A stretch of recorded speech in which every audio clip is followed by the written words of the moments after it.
से क्लास है 5 जनवरी 1968 शुक्रवार। रिकॉर्ड चला है तूने रात गवाई सोई के, दिवस गवाया खाए के। जीवन अमूल है और ही बदले जाए। रूहानी बच्चों प्रति रूहानी बाप बैठ समझाते भी हैं और पढ़ाते भी हैं, क्योंकि नॉलेज फुल है ना।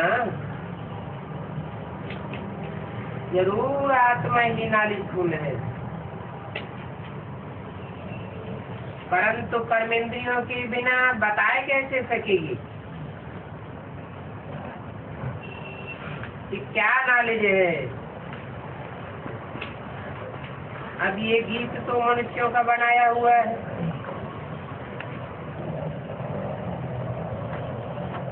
माला फेरते फिरते कितने युग हुए,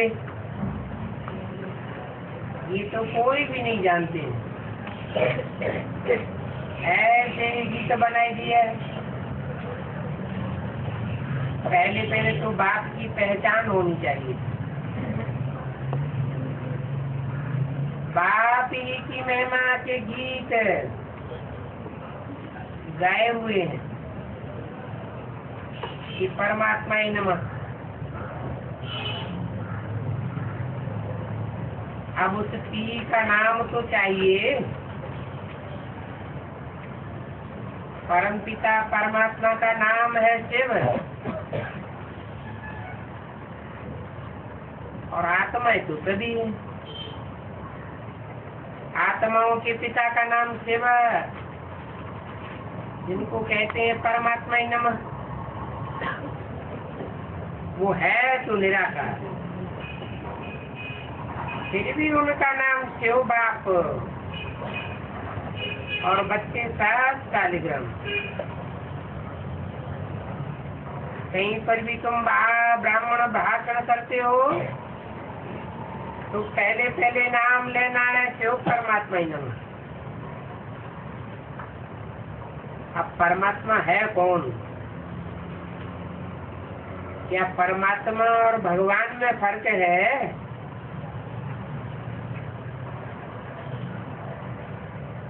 है तो एक ही।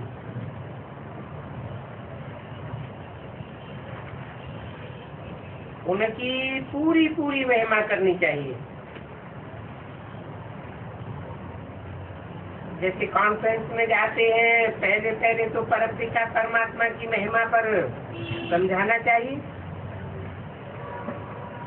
परमात्मा कौन है? हम बाप की महिमा करते हैं। उनका नाम है शिव और वो ऊंचे से ऊंचे है। उनको ईश्वर भगवान भी कहते हैं और पतित पावन भी वही है। वो है ज्ञान का सागर, सुख का सागर, संपत्ति का सागर।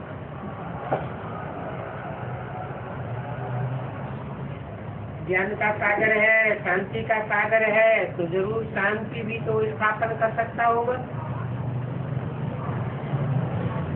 उससे ही वर्षा मिल सकता है। यहाँ पर तो तुम सभी कहते हैं कि विश्व में शांति कैसे हो।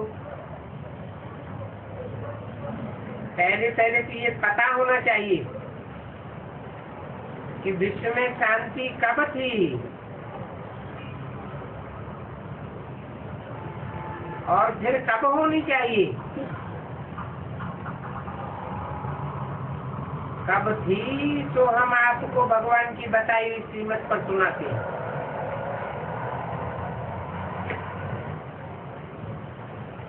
वो भगवान ज्ञान का सागर है, वो बाप ही है। बाकी तो जो भी गुरु लोग हैं वो तो भक्ति के सागर हैं,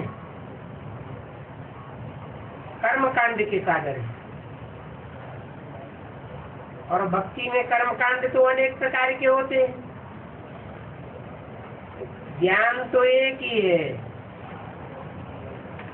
जिस ज्ञान से सदगति होती है।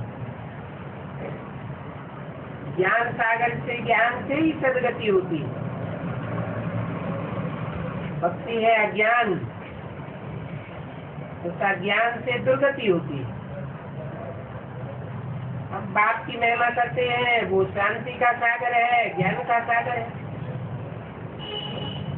ये बात जरूर समझाना चाहिए। जब सतयुग था तो एक ही देवताओं का धर्म था, और बाप तो है ईश्वर की स्थापना करने वाला। उनको ही राम भी कहा जाता है। राम के राज्य में शेर बकरी इकट्ठे जल पीते थे।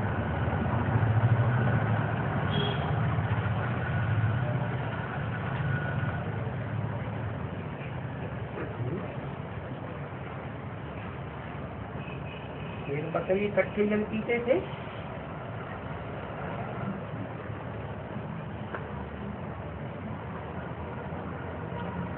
क्या बात, कौन से जल की बात है? जानवर भी जल पीते हैं क्या?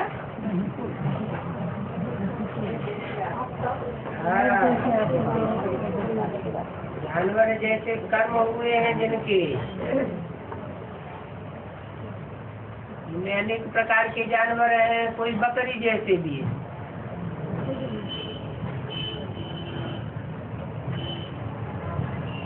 मूर्ति में दिखाया है ना, क्या दिखाया है? बाप कहते हैं वास्तव में त्रिमूर्ति में एक बकरी भी है, एक शेर भी है।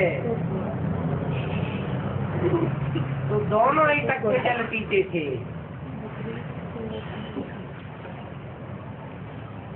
ये जैन है कहाँ का? संगम युग का। वहाँ पर अशांति हो नहीं सकती है। अभी तो है रावण राज्य। इस रावण राज्य में सभी आसुरी संप्रदाय,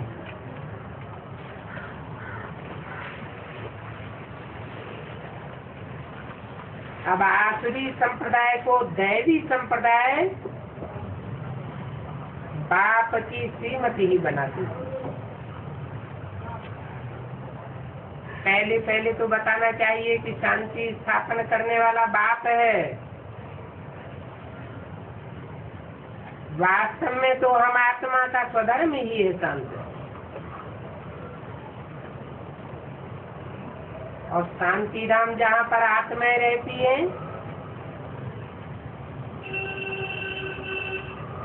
उसको शांति धाम कहा जाता है। सचिव को सुखधाम कहते हैं। इसके एवज में कलयुग को दुखधाम कहते हैं।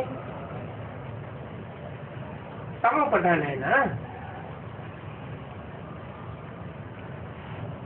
तो कलयुगी दुखधाम में फिर विश्व में शांति कैसे हो सकती है?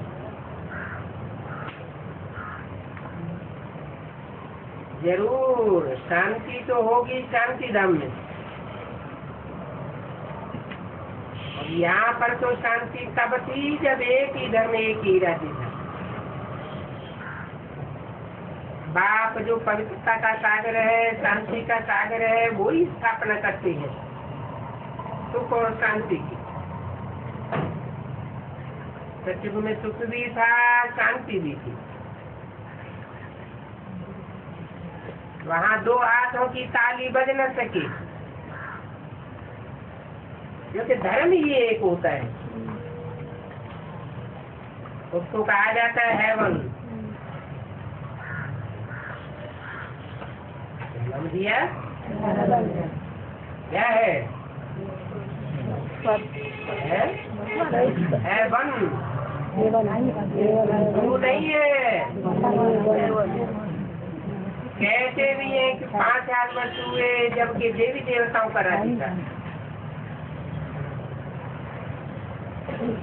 जरूर एक ही राजा था, तो जिसमें शांति थी,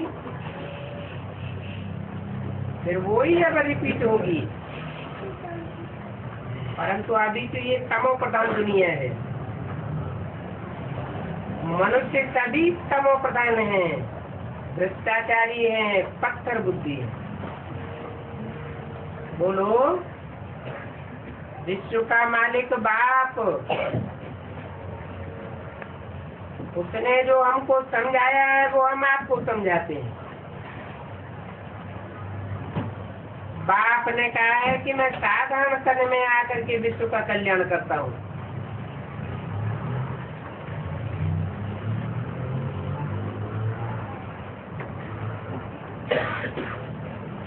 ब्रह्मा के तन में कल्याण नहीं करता, साधारण तन नहीं है क्या?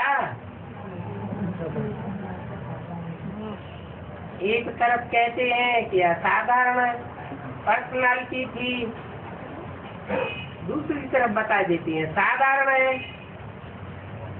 अगर साधारण तन में ही पाप आकर के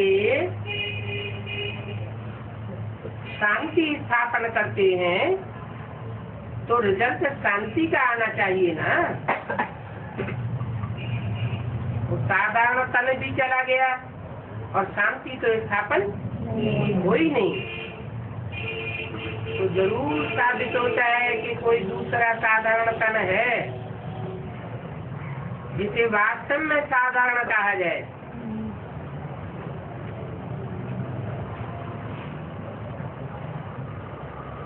अभी बात समझाते हैं। मैं आकर के साधारण तन में विश्व का कल्याण करता हूँ और सतयुग की स्थापना करता हूँ। ये समझने की बातें हैं। पहले पहले तो महिमा करनी है बाप की। वही शांति सुख और पवित्रता का सागर है। बाप कहते हैं इन विकारों पर जीत पहनो तो तुम पवित्र बन, पवित्र दुनिया का मालिक बन जाएंगे। तो जरूर संगम युग होगा, तब तो मृत्यु लोक से अमर लोक में जाएंगे। मृत्यु लोक और अमर लोक का संगम है। नई दुनिया को ही अमर लोक कहा जाता है। माना सतयुग का जो अंतिम भाग है उसमें अमर लोक तैयार होता है। और पहले क्या होता है?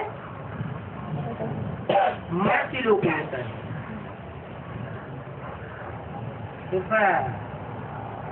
हद का होता है या बेहद का भी होता है?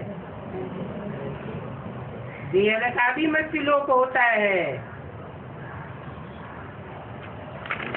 पहले पहले पक्का निश्चय किसी को बैठता नहीं।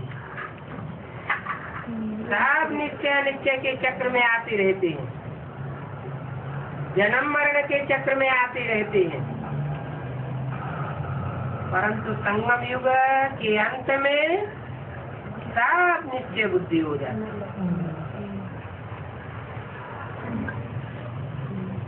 तो कहेंगे अमरलोक। नई दुनिया को ही अमरलोक कहा जाता है और वो आत्माओं का लोक है।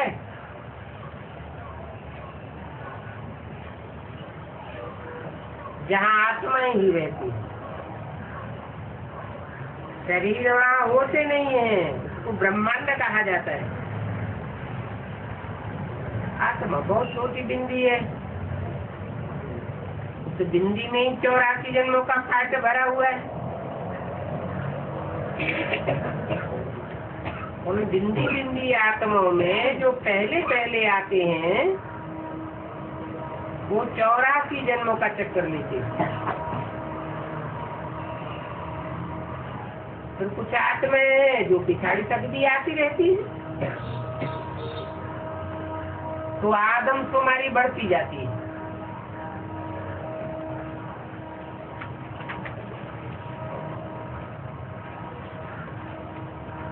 पाँच जनवरी 1968 की वाणी का दूसरा दिन। जो अंत में आत्माएं आती हैं 1-2 जन्म पार्ट बजा करके बाकी शांति धाम में जाकर ठहरते। अभी वेद के बाप कहते हैं कि देह सह देह के सभी धर्म छोड़ माम एकम याद करो। तुम आत्माएं भाई भाई हो और तुम्हारा बाप भी एक ही है। किससे बोला? 500 करोड़ से बोला।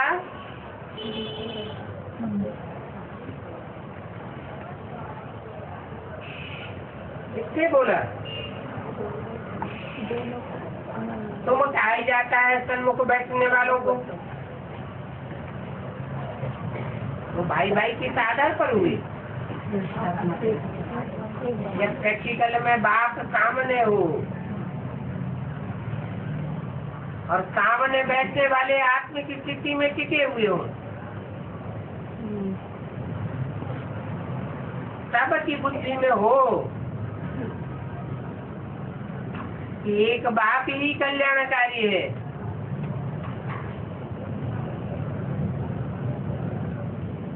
वो हमारा बाप है, सुख शांति का बेहद का वर्षा देने वाला। तो और जो भी देह के संबंधी है, देह के पदार्थ हैं अथवा देह के धर्म हैं, उन सब को छोड़ना पड़े। कहते हैं माम एकम याद करो।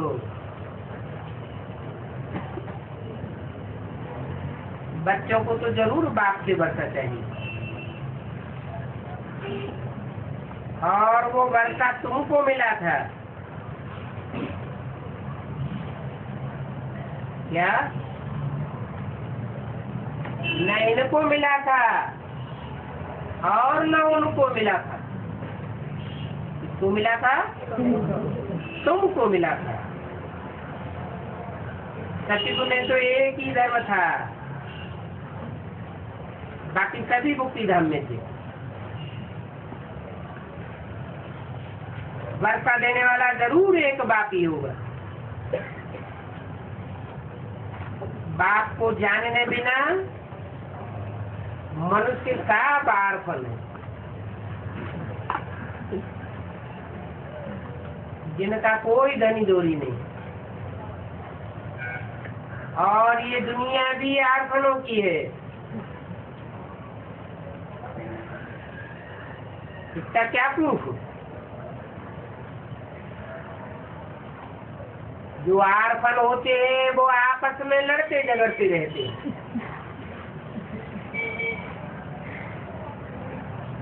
शांति उन्हें मिलती नहीं, ढूंढते रहते हैं।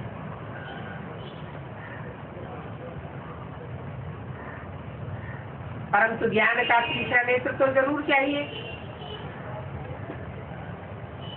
जब त्रिनेत्री त्रिकालदर्शी बने तो ही तो जान सके। आत्मा में ज्ञान आता है, बाप में भी ज्ञान है ना। बाप को जानने के कारण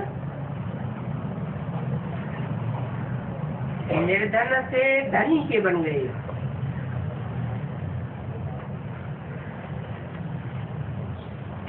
न जानने के कारण निर्धन के बन जाते हैं। अभी तुमको कहते हैं कि शास्त्रार्थ करो,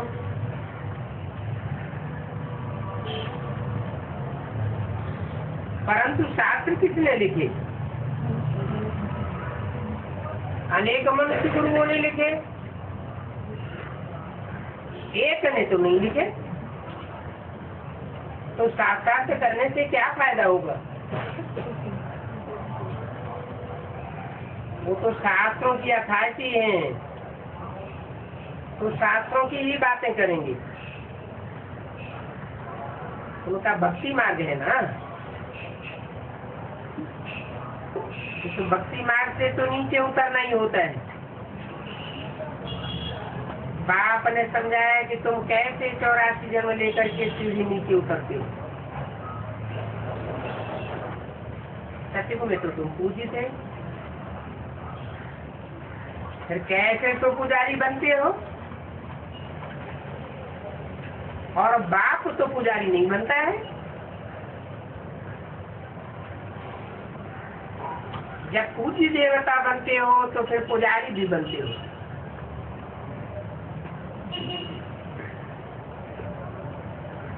पूज्य हो तो फिर पुजारी होते नहीं,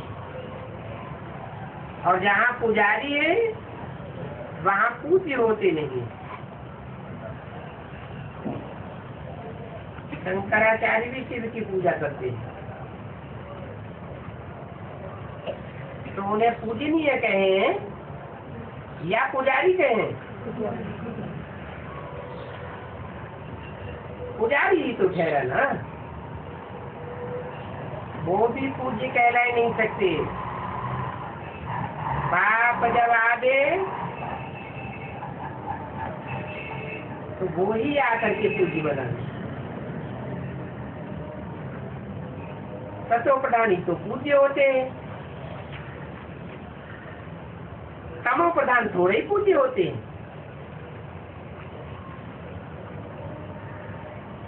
सतो प्रधान युग में रावण राज्य नहीं होता है।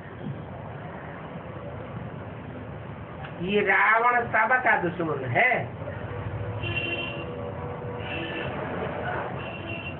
जैसे शिव बाबा भारत में आते हैं तो रावण का राज्य भी भारत में होता है। क्यों? सारी दुनिया में रावण का राज्य नहीं होता है? भारत में और भारत की राजधानी दिल्ली में सब धर्मों ने राज्य किया है।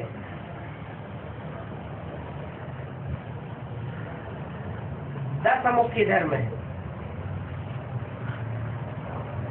और दसों दिल्ली की धरनी पर काबिज हो जाती है। तो असली रावण राज्य कहाँ होता है? दिल्ली में होता है। और जैसा राजधानी वैसा सारा देश।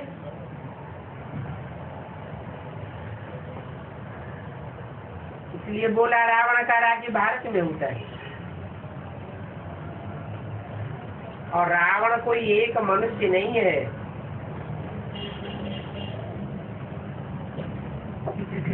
पांच विकारों को ही रावण कहा जाता है। इस समय तो है ही राम प्रजा का प्रजा के ऊपर राज्य।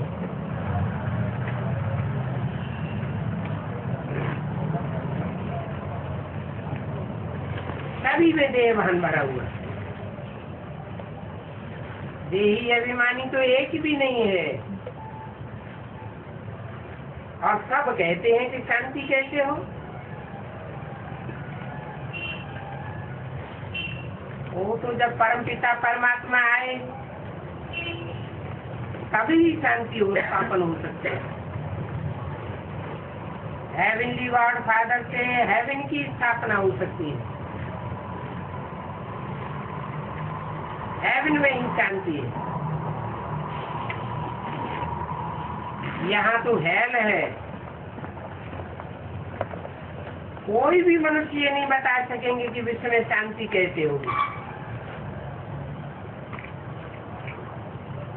तुम तो जानते हो एकता से ही शांति हो सकती है, अनेकता से अशांति। ये है ही तमो प्रधान दुनिया। इनको सतो प्रधान बनाना ये बाप का फर्ज है। तो बाप अपना काम कर रहे हैं। एक धर्म की स्थापना करते हैं, बाकी सभी अनेक धर्मों का विनाश हो जाना। नहीं तो बताओ देवी देवताओं के राज्य की स्थापना कैसे हुई?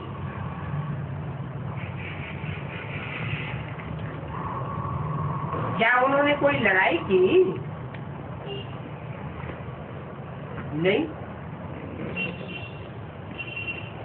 ये तो योग बल ही गाया जाता है। बाप ने ही हमको योग बल सिखाया है।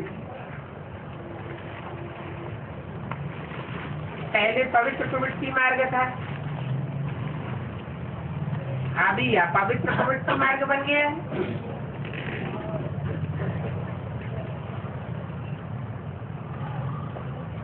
पवित्र पवित्र मार्ग में और पवित्र प्रवृत्ति मार्ग में क्या अंतर होता है?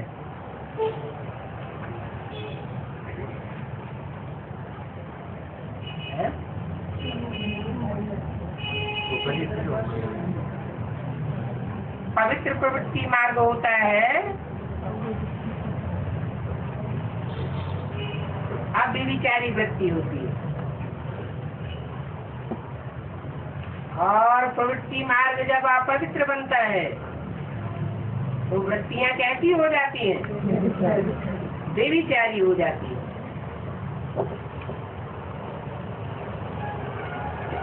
अभी फिर सबको पवित्र बनना है। सन्यासी लोग तो अनेक प्रकार का हठयोग सिखाते हैं,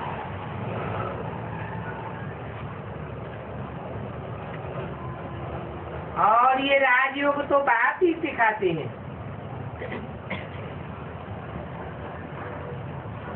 और ये राजयोग का पुरुषार्थ करवाना बाप का ही काम है।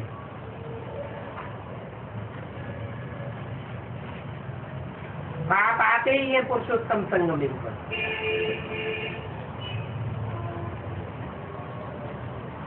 उनके आने की यादगार शिव जयंती भी भारत में मनाते हैं।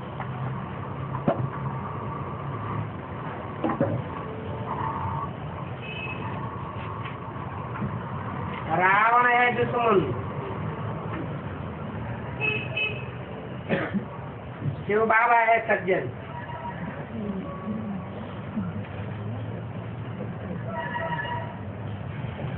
वो रावण दुर्गति करता है और शिव बाबा सदगति करते हैं।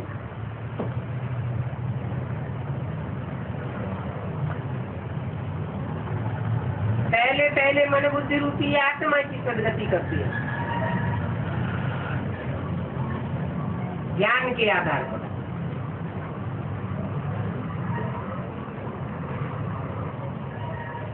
फिर 5 तत्वों की भी सदगति होती है तो शरीर भी सतो प्रदान मिलते हैं। आदि तो 7 दुर्गति में पड़े हुए, आत्माएं भी दुर्गति में पड़ी हुई है। कितने दुष्ट संकल्प आते रहते हैं, शरीर भी दुर्गति में पड़े हुए हैं, कितनी बीमारियां आ जाती रहती हैं। तो बाप बताते हैं सदगति के लिए चाहिए एक बाप का ज्ञान। गायन भी है ज्ञान भक्ति वैराग। एक बाप का ज्ञान मिलता है तो अनेक गुरुओं से आई हुई भक्ति का वैराग हो जाता है। अभी भक्ति की रात है, फिर उस रात से वैराग हो जाता है।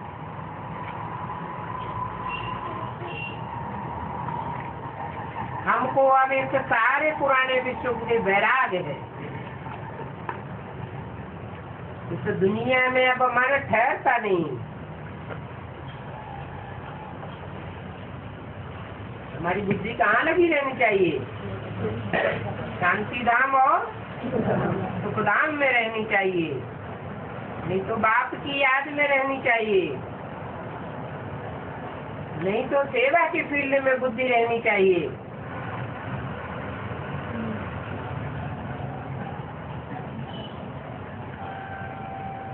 सन्यासी लोग तो सिर्फ घर बार छोड़ते हैं,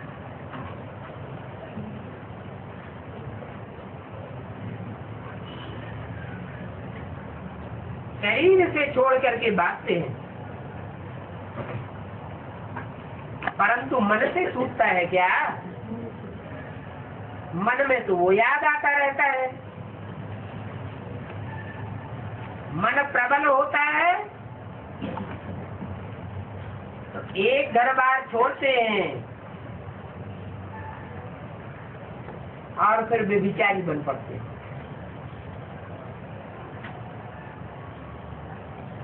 मठपंत महलमानियां बना लेते हैं। गृहस्थियों के पास जितने साधन संपत्ति नहीं होते उतना जमा कर लेते हैं। वो फिर कितना पैसों की लालच में आ जाते हैं।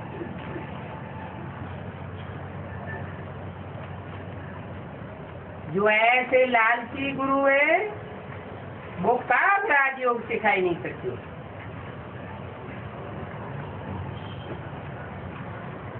ये निवृत्ति मार्ग वाले प्रवृत्ति मार्ग का ज्ञान सिखाए नहीं सकते हैं, न सीख सकते हैं।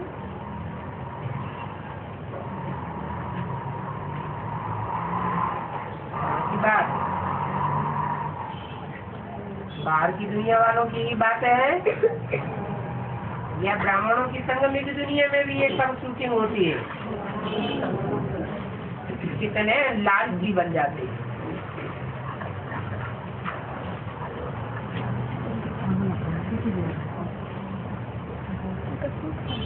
क्या प्रूफ?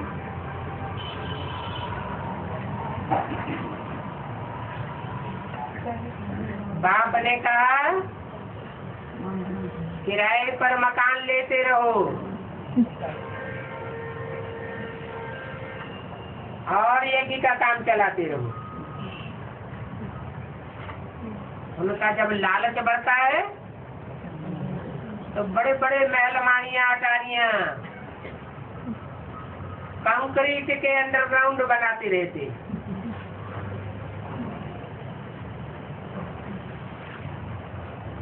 बैंक बैलेंस बढ़ाते रहते हैं, लालच में आ जाते हैं। तो बुद्धि धन के लालच में लगी रहेगी, प्रॉपर्टी बढ़ाने में लगी रहेगी, या राजयोग में बुद्धि डटेगी। इसलिए बाप कहते हैं ये निवृत्ति मार्ग वाले कब प्रवृत्ति मार्ग का ज्ञान नहीं सिखा सकते। प्रवृत्ति में रहते तो बाप ने ही राजयोग सिखाया है, और ये ज्ञान कोई में भी नहीं है। इसलिए उनको कहा जाता है अंधे की औलाद अंधे।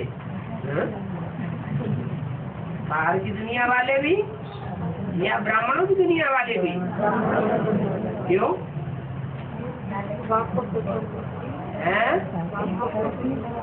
अंधे कैसे? अंधे की औलाद कैसे? भगवान को अंधे ऐसे कि तीसरा नेत्र नहीं है। नेत्री बाप को पहचानते नहीं। जो बाप प्रैक्टिकल में आया हुआ है तो आंखों के अंधे हुए ना। फिर अंधे की औलाद कैसे?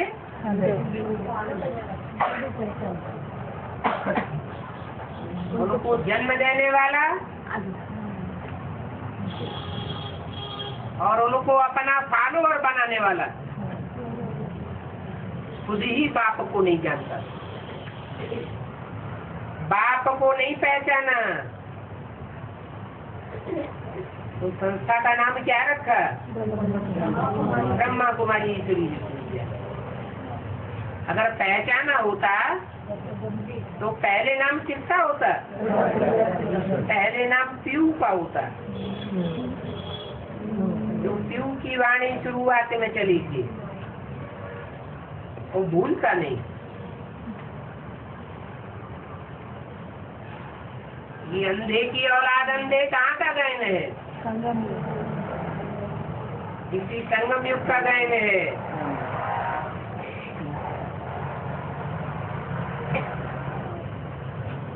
अंधे की औलाद अंधों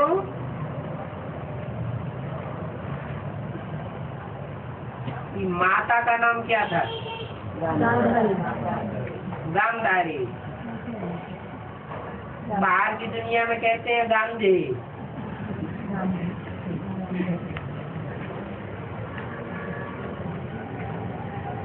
और फिर गांधी का परिवार भी चला।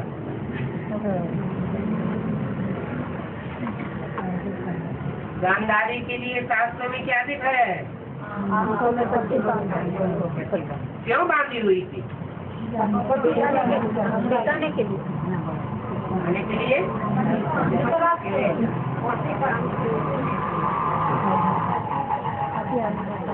पति अंधा था तो हम भी अंधे बन के रहे।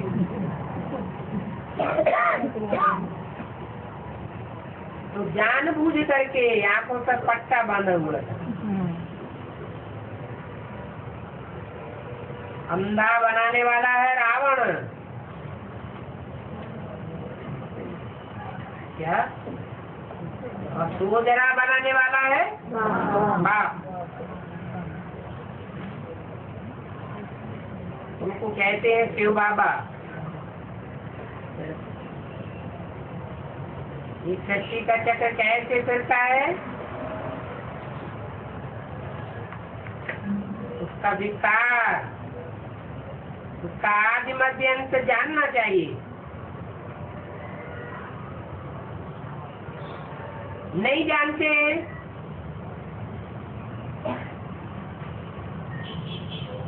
तो उनके फॉलोअर्स, उनकी जनरेशन आज भी कहती है इस धरती को अल्लाह मियाँ ने बनाया, ये आसमान अल्लाह मियाँ ने बनाया, ये सूरज चांद सितारे अल्लाह मियाँ ने बनाए। अगर जानते हो तो ऐसा कहते क्या? ये बनाए जाते हैं, ये अनादि हैं। हमको तो शिव बाबा ने सब कुछ बताइए। हम शिव बाबा की और ब्रह्मा विष्णु शंकर की बायोग्राफी को जानते हैं। बायोग्राफी किसकी होती है? निराकार ज्योतिबिंद की बायोग्राफी होती है या साकार की बायोग्राफी होती है?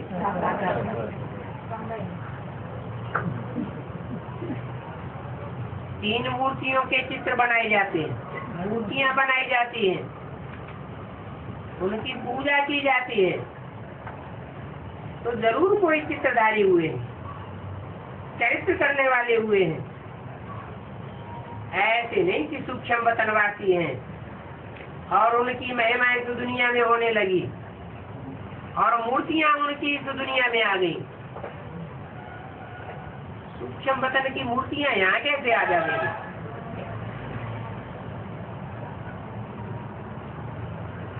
ब्रह्मा विष्णु शंकर को सूक्ष्म वतन में दिखाया है, परंतु वहाँ सूक्ष्म वतन में तो कुछ भी नहीं होता। सूक्ष्म वतन में शंकर को नाम देवे तो साथ क्या हुआ है? शंकर का अर्थ क्या होता है? नित्य पाठधारी। तो सूक्ष्म वतन में नाम साबित नहीं होता है।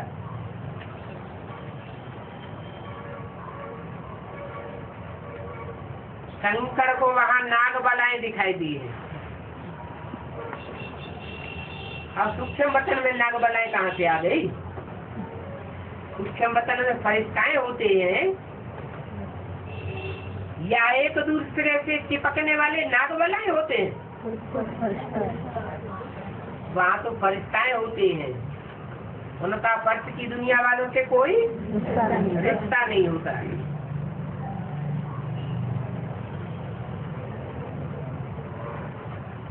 वहाँ बैल आदि कहाँ से आया? बैल तो जानवर होता है। कहाँ फरिश्ताएं और कहाँ जानवर।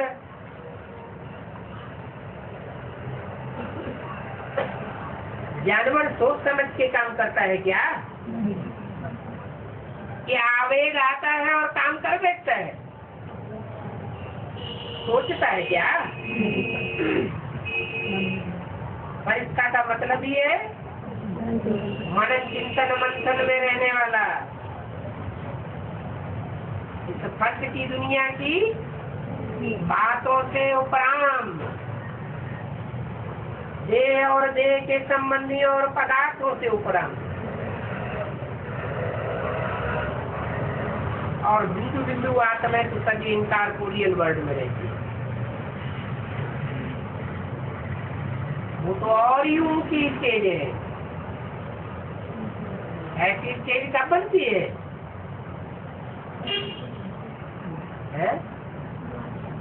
जब परम धाम जाएंगे तब ही स्टेज कही जाएगी, या शरीर में होंगे तब स्टेज कही जाएगी? शरीर में रहते ऐसी स्टेज बनाई जाती है कि कुछ भी याद ना आवे। जैसे 63 जन्मों का हिसाब किताब पूरा हुआ, कोई भी हमको डिस्टर्ब कर न सके। मैं आत्मा ज्योति बिंदु, मेरा बाप ज्योति बिंदु।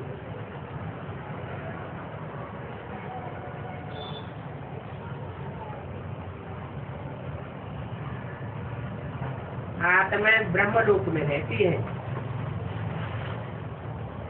जैसे एक तार आकाश में खड़े रहते, वैसे ही निराकारी दुनिया में आत्माएं भी खड़ी रहती।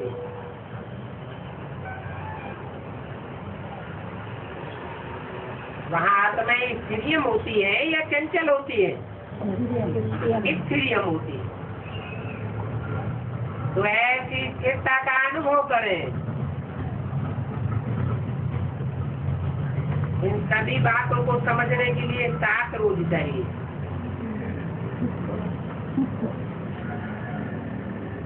जो अच्छी रीति से समझ सके,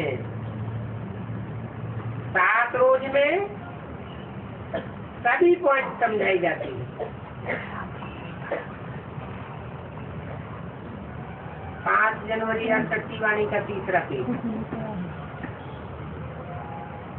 बाप को जानने से ही तुमको जीवन मुक्ति का वर्षा मिलेगा।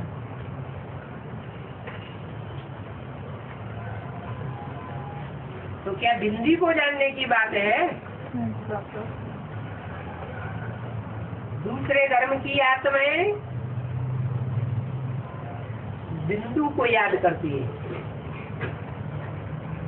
साकार बाप को नहीं पहचानती।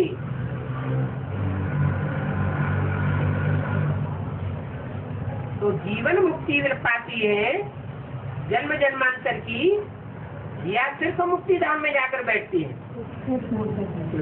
मुक्ति धाम में जाकर बैठती है।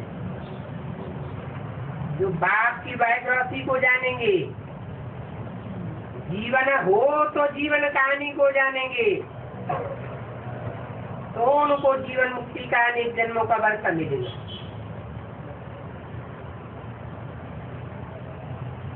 अगर मानेंगे कि बाप ज्योति बिंदु है, तो उनको अनेक जन्मों की जीवन मुक्ति का वर्षा नहीं मिलेगा।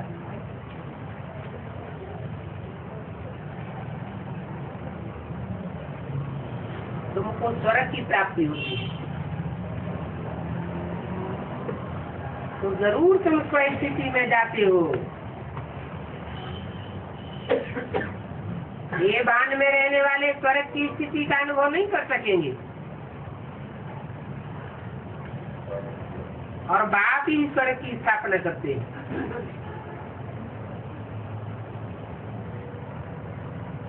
देवान में रहने वाले मनुष्य गुरु स्वर्ग की स्थापना नहीं करते हैं। नरक ही बनाते।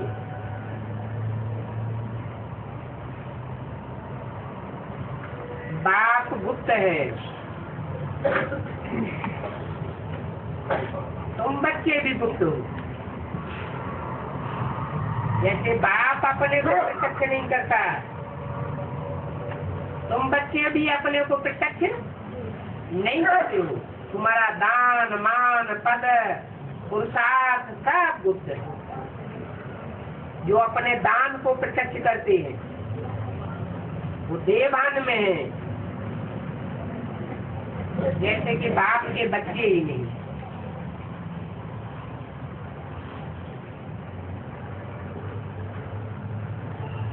तुम्हारा पुरुषार्थ सारा ही गुप्त है।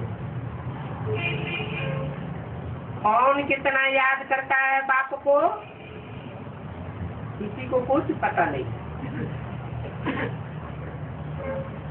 परंतु तुम योग बल से विश्व की बात ही ले लेते हो। गाय भी है, दो बिल्ले आपस में लड़े, मक्खन बीच में तीसरा खा जाता है। कौन बिल्ले हैं?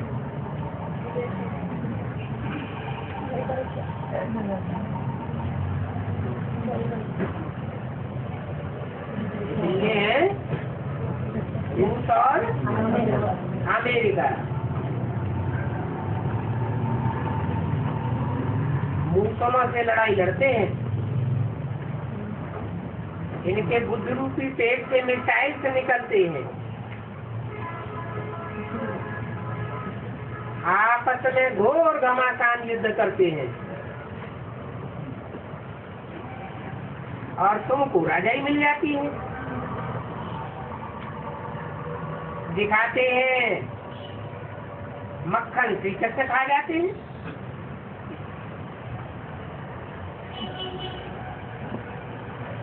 वही फर्स्ट प्रिंस तुम सचिव में दिखाते भी हो।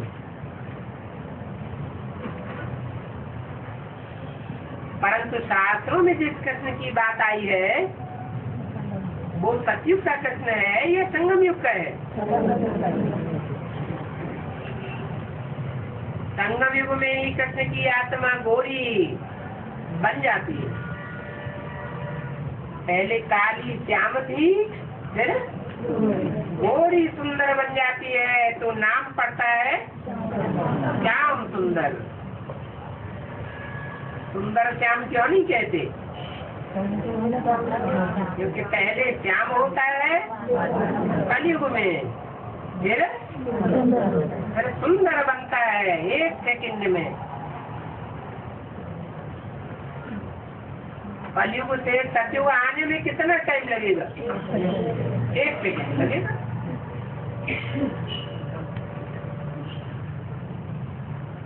जब परिवर्तन होगा आत्मा का तो कितना टाइम लगता है? 1 सेकंड लगता है। ये इतना लंबा टाइम क्यों जा रहा है स्टार्ट करने में? नित्य बुद्धि बनने में इतना टाइम जाता है। अभी नित्य अनित्य का चक्र चलता रहता है।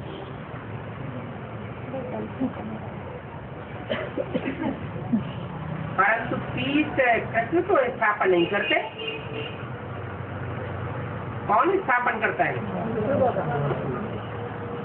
शिव बाबा ही पीठ स्थापन करते हैं। गीता का भगवान कोई कृष्ण नहीं है। गीता का भगवान शिव है। और ये बड़ी भारी भूल है। भारत में ही ऐसी भारी भूल होती है। श्री कृष्ण की तो महिमा करते हैं। क्या महिमा है? सर्वगुण संपन्न 16 कला संपूर्ण संपूर्ण हिंसक मर्यादा पुरुषोत्तम।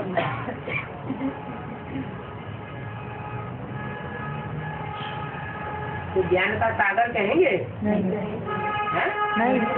नहीं कहेंगे। बाप ही ज्ञान का सागर है।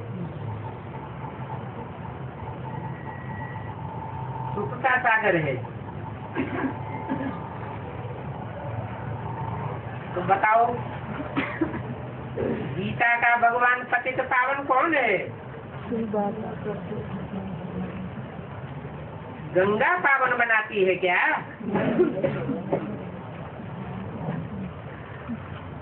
अपन को पतित समझते हैं तब तो गंगा में जाते हैं। ये सारा भक्ति मार्ग है। वास्तव में पतित पावन तो बाप ही है, न कृष्ण है न गंगा है, और न कोई देवता है न कोई धर्म पिता है। बाप कहते हैं अभी माया पर जीत पाओ, माया जीते जगत जीत बन जाओ। फिर कहते हैं इंद्रिय जीते जगत जीत। फिर कहते हैं मन के हारे हार और मन के जीते जीत। माना माया पहला आक्रमण कहाँ करती है? मन में ही आक्रमण करती है। मन के संकल्पों को ही खराब कर देती है। तो मन को पावन बनाओ। मन कैसे पावन बनेगा?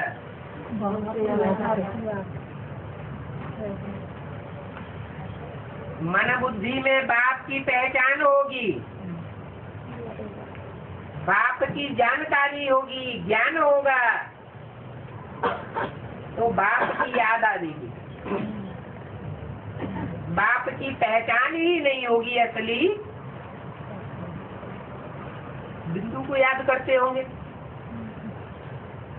तो पावन बनेंगे क्या?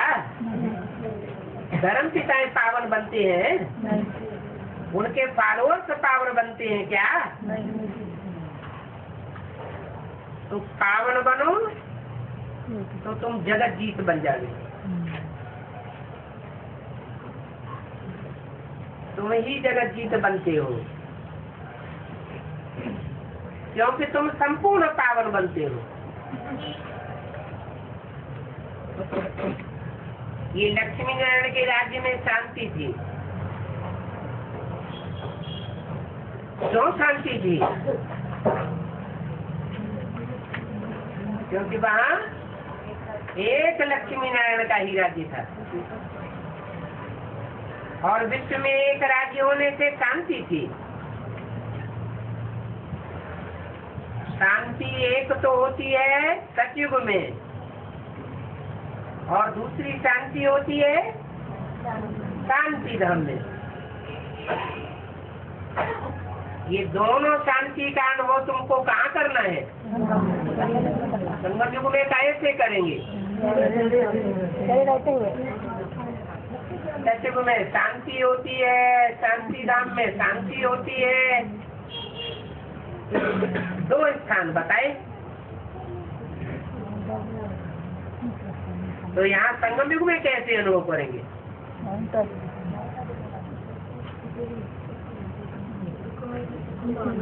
संगठित रूप में शांति धाम की तेज को इस पृथ्वी पर उतार लेंगे। तो शांति धाम का माहौल बन जाएगा। जो आवेगा शांति का अनुभव करेगा। जितनी भी दुखी अशांत परेशान आत्मा होगी, जैसे मंदिर में जाने से एक सेकंड के लिए शांति का अनुभव करते हैं,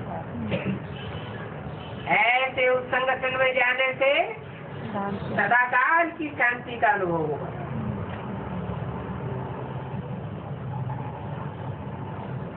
परंतु जब तुम पावन बनेंगे तो ऐसे जगत बनेंगे।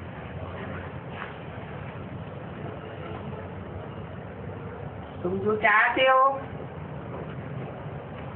वो शांति तो अभी स्थापन हो रही। अभी हम ब्राह्मण से देवता बन रहे हैं।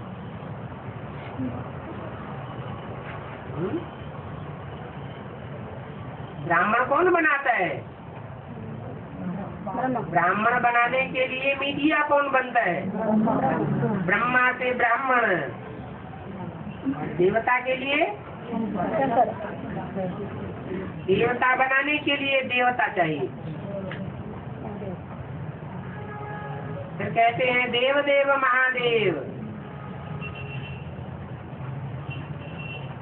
शूद्र से ब्राह्मण बनने के लिए ये पढ़ाई है।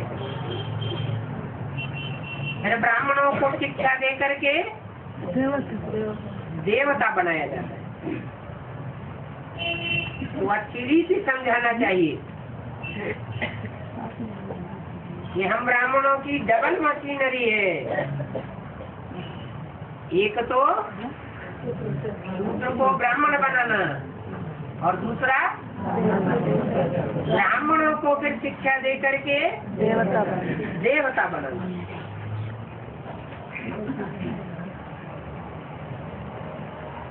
ब्राह्मणों की कितनी कुड़ियाँ होती हैं?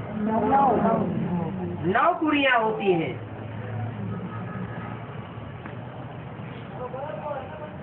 उनमें पक्के ब्राह्मण भी तो नंबरवार कच्चे ब्राह्मण भी होते हैं। तो देवताएं भी कैसे बनेंगे?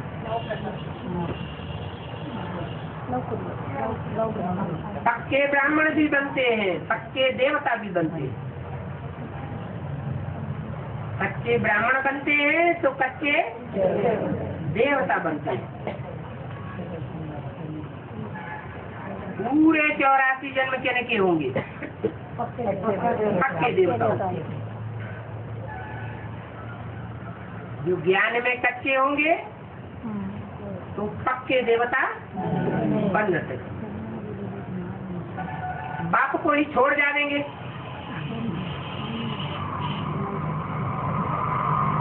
शूद्र से ब्राह्मण बनने के लिए पढ़ाई अच्छी है ना। अच्छी रीति समझाना चाहिए, छोड़ नहीं देना चाहिए।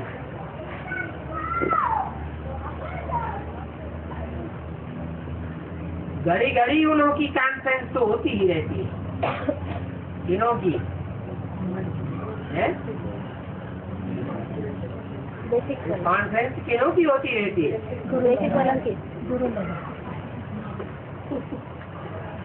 घड़ी घड़ी कॉन्फ्रेंस करते रहते हैं, शांति सम्मेलन करते रहते हैं और शांति तो स्थापन होती नहीं। बाहर की दुनिया वालों की ही बातें है या ब्राह्मणों की दुनिया वालों की ही बातें? ब्राह्मणों की दुनिया में इन सब प्रकार की शूटिंग होती है। तो शांति कैसे हो सकती है? तो असली बात तुमको समझाना है। क्या है असली बात? है प्रैक्टिकल में एक बाप को पहचानेंगे, बाप के पार्ट को, बाप की बायोग्राफी को जानेंगे तो प्रैक्टिकल सुख और शांति का अनुभव कर सकेंगे। तो उनको समझाना है। किनको?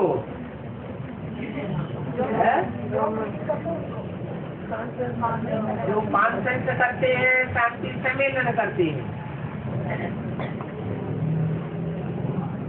विचार सागर मंथन चलना चाहिए। हम उनको ऐसे ऐसे समझा देंगे।